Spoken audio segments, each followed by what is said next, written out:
Welcome to Classroom 2 Courtroom. Here's your host, Scott Benton.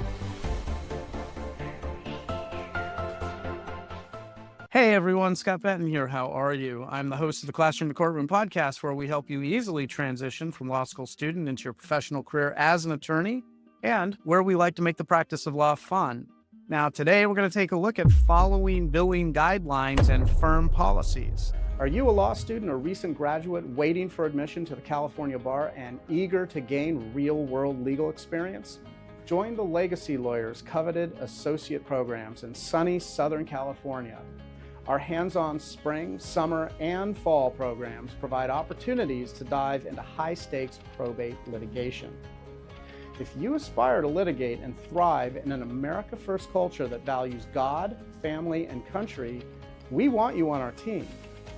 Don't wait, space is limited. Call 714-766-0457 to learn more about this exciting opportunity. That's 714-766-0457. Elevate your legal career with the Legacy Lawyers.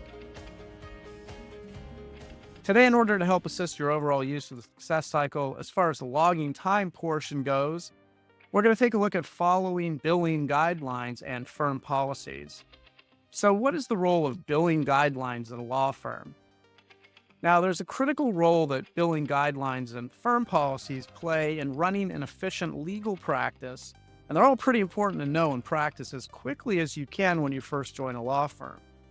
Now, keep in mind that the billing guidelines and the firm policies are likely going to be different from firm to firm, so you'll need to learn new guidelines and policies if you go from one firm to another.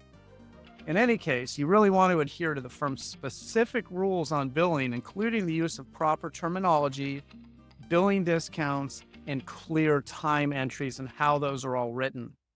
The billing guidelines for the firm that you're working at ensure uniformity in time entries across the firm.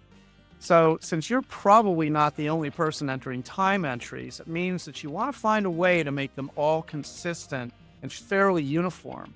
So, for clients looking at several time entries on their invoice that were written by different people, it may bring up confusion for them if consistency or uniformity in style is just not present. And when it comes to billing, your goal is to provide clarity and billing entries your clients can really read and understand. So you want to omit any legal jargon or ambiguity or anything that might be difficult for them to understand. Most people have not been to law school or really have a command of legal terminology. Now, some do, but most probably don't. So you want to make sure that the words that you're choosing are words that are going to be understood by the largest amount of people. The standardization that each firm implements and that you need to have control of helps to avoid confusion, especially, again, when multiple attorneys or multiple people are working on the same case. Now, it's important to use the correct legal terms when describing the legal work that's been completed and when it comes to your billing entries. So you want to make sure to use accuracy in titles to reflect the proper level of service provided, which means you want to be able to differentiate between junior attorneys and senior attorneys. When it comes to discounts and fee adjustments, you want to make sure to apply them appropriately, and you want to document them in accordance, again, with the firm's policies. When applying those discounts, they really need to be consistently written, which will look like the standardized billing entries for the firm that you're at. And they need to be consistent with the appearance of discounts on all of the invoices for all of the clients across the board. That way, when a client looks at their bill and they see the discounts that have been included, they'll look the same so that they can scan their eye down the page and see how many discounts were included on this particular bill. And trust me, whenever a new bill comes along, the first thing they're going to do is they're going to look for the standardized discounts before they look at the rest of the charges. So these are important to include and they're important to clarify because discounts help to avoid misunderstandings and disputes later on down the road. Now, when it comes to adhering to firm policies and billing, you really have to ask yourself why these policies matter. Billing policies, they're not just rules, they're legal protections for both the firm and for the clients. Policies are going to prevent errors and disputes, and they can serve as solid defense in a fee arbitration case. So it's important to write your billing entries immediately after completing a task. And you want to make sure that they're accurate billing entries in order to prevent lost revenue. Now, you really want to make sure that your billing entries are done timely. And on this podcast, we like to say that they need to be done immediately after the legal service is completed according to the success cycle. And you want to make sure that they're accurate. Now, this helps prevent lost revenue. And keep in mind that revenue is the lifeblood of any firm or any business, and a firm is another business. So you want to protect the firm's ability to generate revenue as much as possible. Firms often have rules on how to categorize tasks, which is something that you also want to pay attention to. What I mean by that, for instance, is that there's probably going to be a difference in the rules between categorizing billable hours versus non-billable hours. So you want to know what those rules are and you want to follow them accurately, because misclassifying time can lead to future issues with clients and it could have an impact on the firm's functionality. Following guidelines ensures transparency, which is key to building long-term trust with clients. And long-term trust with clients, building that relationship is absolutely everything. Clients can more easily understand their bills when time entries follow that consistent and clear guideline. Consistency in billing reduces the likelihood of fee disputes. So proper documentation of work through detailed entries gives clients confidence in what they're paying for.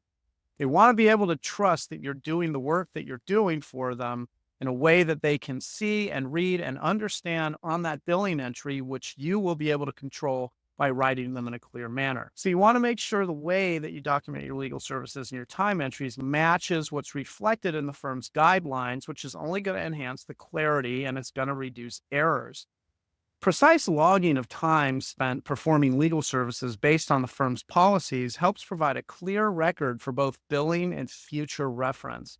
Without that, you might see some clients who are they're unhappy with their billing. They might come back and complain.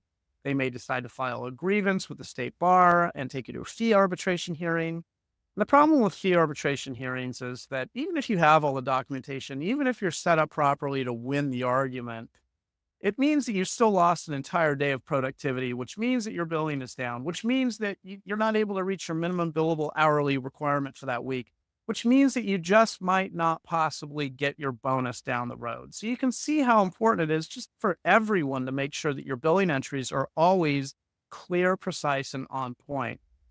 So to recap, you always want to follow the firm's billing guidelines and their policies. You want to learn about and remain consistent with your formatting style to help ensure smooth operations. Remember, you're not the only one that's creating billing entries. Even on one particular case, there could be multiple billing entries from multiple people. Adhering to the policies not only protects the firm, but it also builds trust with you and your clients by ensuring that they're billed fairly and transparently and that they can understand the work that was done on their cases.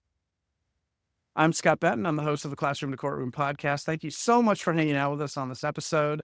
I hope it helps you understand the billing part of the success cycle a little bit better once you've started your first job as an attorney. Now, if you like this podcast and you'd like to get more information about us, you can always go to our website, which is classroom2courtroom.com. That's classroom, the number 2, courtroom.com, where you can send us a message to keep in touch with us. You can even inquire about our seasonal associate programs that we have available for law school students, and you can come and work with us. And as always, don't forget to share, like, and subscribe to stay on top of all of our newest episodes. And until next time, we hope you'll join us in making the world a better place, one client at a time. Thanks for joining us on Classroom 2 Courtroom, the podcast designed to help launch your first-time legal career. If you have any feedback or ideas for episodes you'd like to hear, you can always find us at classroom2courtroom.com, where you can leave comments, ask questions, and even join our online community. And always remember, by becoming an excellent and confident practicing attorney, you actually make the world a better place. Now get out there and master the art of practicing law.